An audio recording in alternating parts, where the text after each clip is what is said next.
এর সাথে। এখানে উপস্থিত সকল সাংবাদিক এবং আমার ক্যাম্পাসের ছোট ভাই দাদা সবাইকে ধন্যবাদ উপস্থিত থাকার জন্য এই সংবাদ সম্মেলনে। আপনারা হয়তো এতদিনে সবাই মোটামুটি জানেন আমরা আজকে সংবাদ সম্মেলন কী নিয়ে করতে যাচ্ছি। আমি ছোট করে পাঠ করব আমাদের ব্যাপারটা, আমরা কেন আজকে এখানে এসেছি। এখানে মূলত আসা হচ্ছে আমার 5 অনুজ চট্টগ্রাম বিশ্ববিদ্যালয়ের আমার 5 ছোট ভাই এবং ছোট বোন, তাদেরকে খাগড়াছড়ি গুড়িটুল এলাকা থেকে অপহরণ করার নিয়ে।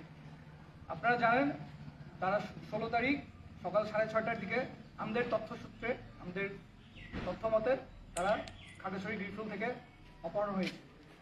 আমি ছোট করে পাঠ করি ব্যাপারটা।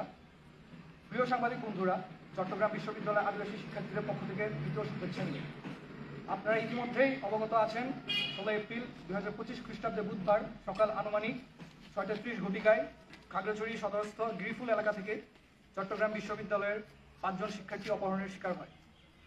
অপহৃত শিক্ষার্থীরা হলে চট্টগ্রাম বিশ্ববিদ্যালয়ের সবাই 23-24 সেশনের আমার ডিপার্টমেন্টেরই জুনিয়র রিশন চাকমা, তারপর ড্রামাটিক্সের 23-24 সেশনের দিব্যি চাকমা, চারুকলার 2 জন মৈত্রীময় চাকমা এবং অলড্রিন ত্রিপুরা, সাথে হচ্ছে জুওলজি ডিপার্টমেন্টের লঙ্গিমরু। বিভিন্ন সূত্রে জানা যায় ইউনাইটেড পিপলস ডেমোক্রেটিক ফ্রন্ট, ছোটভাবে ইউপিডিএফ, এই অপহরণের সাথে জড়িত। চট্টগ্রাম বিশ্ববিদ্যালয়ের 5 জন শিক্ষার্থীর অপহরণের ঘটনায় আমরা চট্টগ্রাম বিশ্ববিদ্যালয়ের যে সকল আদিবাসী শিক্ষার্থী রয়েছি তারা আমার অনুযায়ী ব্যক্তিগতভাবে নিঃশর্ত মুক্তির দাবি করছি এবং যে সকল মানুষেরা এই অপহরণের সাথে জড়িত তাদের দাবি জানাচ্ছি। প্রিয় সংবাদবৃন্দ, অপহৃত শিক্ষার্থীরা কিছু উৎসবে বন্ধুদের সাথে রাঙামাটি বাগাছড়িতে বেড়াতে যায়। কিছু শেষে গত 15 এপ্রিল 2025 তারিখে তারা চট্টগ্রাম বিশ্ববিদ্যালয় ক্যাম্পাস ফেরার উদ্দেশ্যে বাঘাছড়ি থেকে দিঘিনালা হয়ে খাগড়াছড়ি সদরে চলে আসে। সেখানে চট্টগ্রামগামী বাসের টিকিট না পাওয়ার কারণে তারা 5 জনে খাগড়াছড়ি শহর থেকে কিছু দূরে কুটিছড়া নামক এক জায়গায় এক আত্মীয়ের বাড়িতে রাত যাপন করে।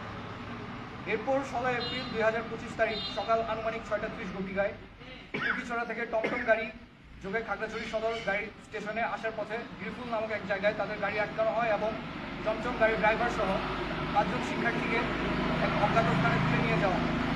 পরবর্তীতে টমটম ড্রাইভারকে ছেড়ে দিলেও 5 জন শিক্ষার্থীর খোঁজ এখনো পাওয়া যায়নি।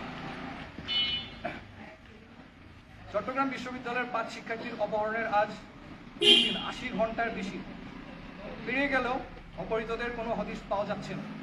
অপহরণ ঘটনার বিষয়ে চট্টগ্রাম বিশ্ববিদ্যালয় প্রশাসন, খাগড়াছড়ি জেলা প্রশাসন ও আইন শৃঙ্খলা রক্ষাকারী বাহিনী সম্যকভাবে অবগত হলেও এখনও অবধি দৃশ্যমান কোনো কার্যকরী পদক্ষেপ পরিলক্ষিত হয়নি।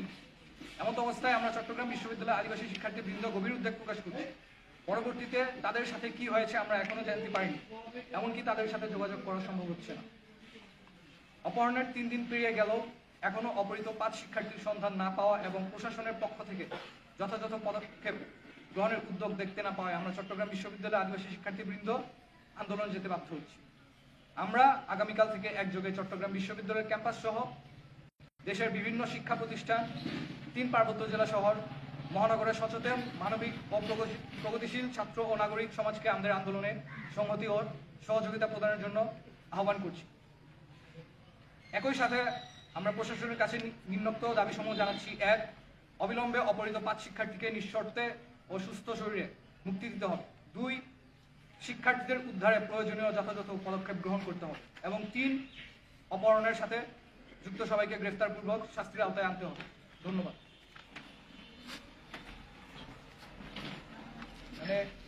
আপনাদের যদি কোনো প্রশ্ন থেকে থাকে আমাদের কাছে আপনারা করতে পারেন। আমার প্রশ্ন হচ্ছে, আপনারা কি ধরনের আন্দোলন করতেছেন আগামীকাল থেকে? আপনাদের আন্দোলনটা কি রকম হবে সেটা আমরা দেখতে। আমরা প্রাথমিকভাবে মানববন্ধন দিয়ে শুরু করতে যাচ্ছি। আমরা শুধু চট্টগ্রাম বিশ্ববিদ্যালয়ে না, 3 পার্বত্য জেলা সহ বিভিন্ন শিক্ষা প্রতিষ্ঠান এবং মহানগরগুলোতে আমাদের সংহতি জানিয়ে অনেকেই রাস্তায় নামবেন বলে আমাদেরকে ইতিমধ্যে জানিয়েছে। আমরা গতকালকে বা এর আগে 2 দিন আগে নিউজ দেখছিলাম যে যৌথ বাহিনী এবং সেনাবাহিনী তাদের বিরুদ্ধে নামছে। তো আপনারা প্রশাসন প্রশাসনের কি ধরনের আরো উদ্যোগ চান?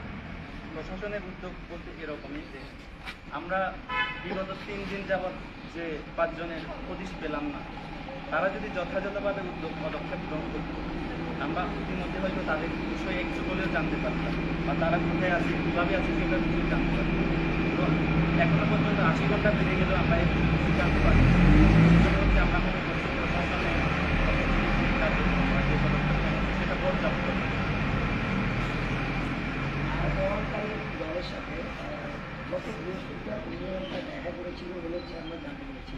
সেখানে কতজন গিয়েছিল এবং কী কথা হয়েছে এবং শিক্ষার্থীদের কী অবস্থা এখন আর তাদের কখন ফেরত দেওয়া হবে এ ব্যাপারে কি কিছু বলা হয়েছে? আমরা তাদের সাথে কি কথা হয়েছে সে বিষয়ে আমরা কিছু জানতে পারি না, তবে বিভিন্ন সূত্রে জানতে পেরেছি তাদের নাকি দেখা করতে দেওয়া হয়নি শিক্ষার্থীদের সাথে, মানে অভিভাবকদের। আপনারা প্রশাসনের সাথে কোনো যোগাযোগ করার ট্রাই করছেন কিনা আপনাদের আমরা পক্ষ থেকে? প্রশাসনের সাথে আজকেও কথা বলেছি, প্রশাসন তার মধ্যে কাজ করে যাচ্ছে, কীভাবে কাজ করে যাচ্ছে সেটা স্পষ্ট করে বলেন না। আপনারা কি প্রশাসনের যে মানে কার্যক্রম সেটাতে কি সন্তুষ্ট কিনা, বা আমরা এখনো পর্যন্ত প্রশাসনের কার্যক্রমে সন্তুষ্ট হতে পারি, আমরা তো জোরদার পদক্ষেপ চাই। বিশ্ববিদ্যালয় প্রশাসন কি আপনারা কোনো সহায়তা করতেছে? সহযোগিতা করতেছে, তাদের পক্ষ থেকে আমাদের মাঝে মধ্যে আপডেট দেয়, আমাদের সাথে যোগাযোগ রাখে, কিন্তু সেই যোগাযোগ দিয়ে আমাদের শিক্ষার্থীদের বা আমাদের ছোট ভাইদের এখনো প্রতিশ পাওয়া যাচ্ছে না। আচ্ছা, আপনারা ইউপিডিএফ কে সম্ভবত এর জন্য দায়ী করছেন, কিসের ভিত্তিতে দায়ী করছেন? এটা দায় করার দিক হচ্ছে আমাদের বিভিন্ন সামাজিক যোগাযোগ মাধ্যম থেকে শুরু করে সাধারণ জনগণ তাদের দিকে বেশি আঙুল তুলছে, এবং যে জায়গা থেকে তারা অপহৃত হয়েছে সেটা ইউপিডিএফের অধ্যুষিত এলাকা, এই জন্য আমরা তাদেরকে সন্দেহ করছি বেশি করে। এখানে ইউপিডিএফ এবং জেএসএস দ্বন্দ্বের বিষয়টা সামনে আসছে, এই বিষয়ে আপনাদের বক্তব্য কি? আপাতত এই সংবাদ সম্মেলনে এই বিষয়ে আমি বলতে চাচ্ছি না কিছু, এটা অন্য বিষয়।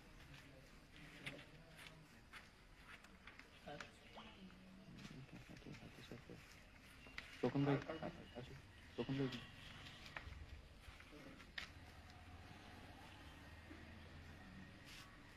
না থাকলে শেষ করা যাবে না। শেষ করুন।